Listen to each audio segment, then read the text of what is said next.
People marched from Cornell University to the Ithaca Commons for the May Day rally to support workers' rights. The great thing about today is, as I said, there's people from all over the spectrum, people that support a bunch of different things. So it's a great way to raise awareness for all of our different events. There are campaigns that I didn't even know about that are here today. The rally focused on immigrant rights because of the recently passed Arizona law. When it comes to human rights, that's the bottom, that's the end. You know, that's when everything else just stops and you have to sit up and pay attention. And if a state can pass a law as inhumane and unconstitutional as requiring papers, then there's some disconnect here, and every single voice that cares needs to speak up. Frida Zuckerberg spoke at the rally. She fled Guatemala at the age of 7 and lived in severe poverty in the South Bronx.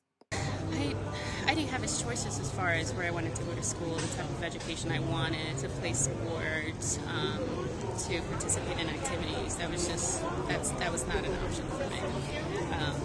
And even when I went to boarding school and suddenly I was presented with all these things, I didn't know how to do them. And so it was hard to overcome all those obstacles. I didn't have the same education.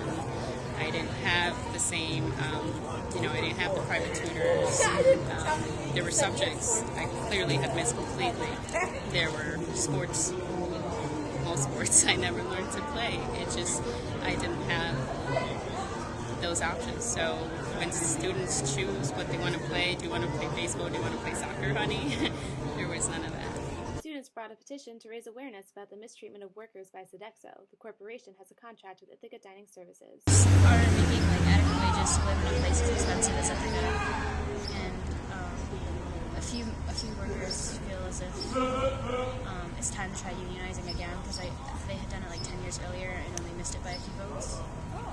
And so we're not really trying to come in and tell them how to do it or try to get the union ourselves, but because that's not how you really start a movement or make it meaningful for them. But we want to just get them to realize that it's a possibility and that we support them, and they support us, so we need to support them.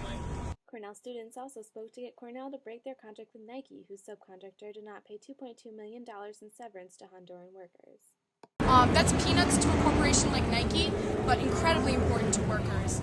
They also broke Honduran law and the Cornell Code of Conduct that states that Cornell will only, among other things, that Cornell will only source from responsible corporations that do not use sweatshop labor.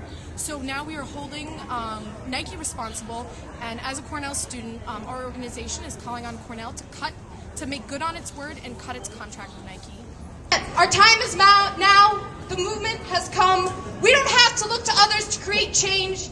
We can make the world more just and free from our own communities. Sí se puede. Sí se puede.